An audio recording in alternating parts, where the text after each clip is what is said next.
Hi, boys and girls. It's Megan, and I'm going to read you a story today. Perhaps some of you are out there gardening during this time of the quarantine, and so I thought that I would read The Forever Garden by Laurel and Samantha Cotteill. This book I've been given permission to read this book by Random House Children's Books. The Forever Garden. In sunshine and in shower, in darkness and in wind, Honey tends her garden. Honey's knees are always muddy. Sometimes when it's cold outside, she tucks her garden in. Shh.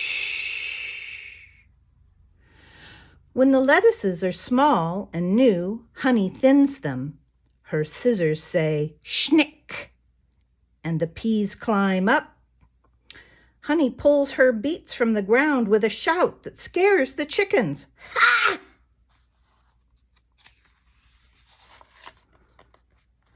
Honey sings to the kale. She says it sings back, but I can't hear it, not even when I listen close.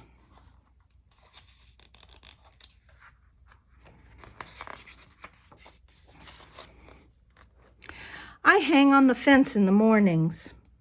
Honey feeds me tiny carrots washed under the pump. Yellow tomatoes the size of marbles. They taste like sunshine. When it rains, I watch from the window.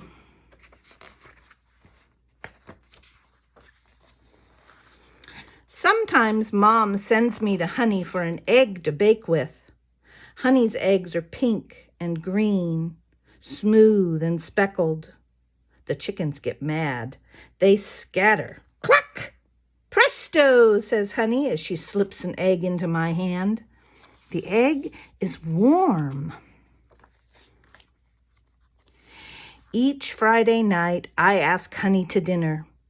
She brings bouquets of funny things, squash blossoms, rosemary, raspberries on a prickly branch.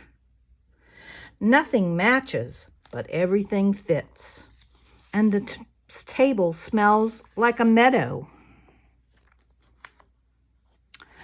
On nice nights, Honey eats in her garden. Beans and salad, a jug of water from the pump, tinkling cold. When the fireflies come out, I go over for dessert. Honey always has a cookie. I have 2 or 3.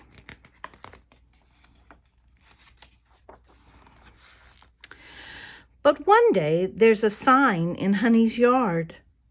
Angry letters shout, "For sale!" What's up, I ask. Honey peers at the sky. Rain, maybe.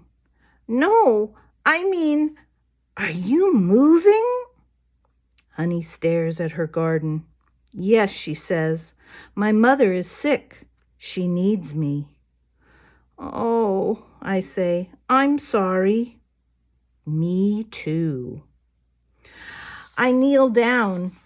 My knees get muddy, just like Honey's. The next day, I lie under the sunflowers and watch Honey plant strawberries. Chickens doze, a bee buzzes.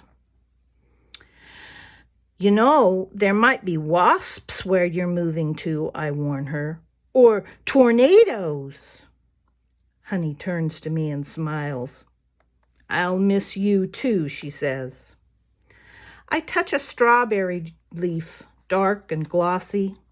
It trembles. We walk to the porch for a cool glass of water. When will the berries be ready? I ask. Next summer, says Honey. But then you won't be here to eat them. Honey takes off her gloves. Nope, she says, but someone will. That's not fair, I say. It's your garden. This garden isn't really mine, says Honey. It belongs to everyone. But you did all the work, I say. Honey shakes her head. I didn't plant the grapes. I only ate them. Then who did? Honey shrugs. No way to know, but that's just fine. The new folks will enjoy these strawberries the way I enjoyed the grapes. And if they add something, the garden will keep going. Maybe forever. The next day, I asked to plant a tree. Apples are my favorite. We dig and dig. I get blisters. But when we're finished, Honey says the tree will last a long, long time. Like a person, she tells me, but with flowers. I make a sign so people will know. And then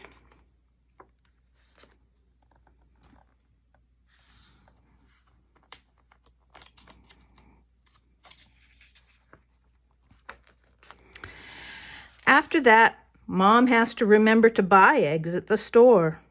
They aren't speckled at all. And nobody eats in the garden.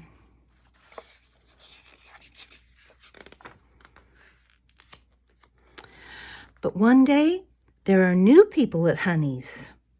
Lots of people. Little people.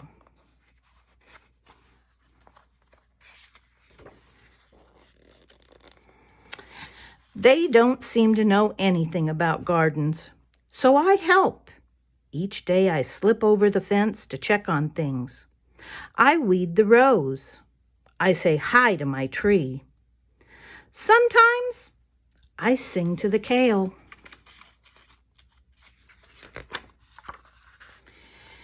And you know what?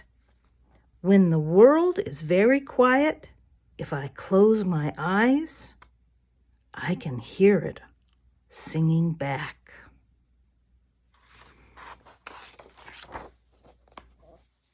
And that's the story of the Forever Garden. I like that one. How about you?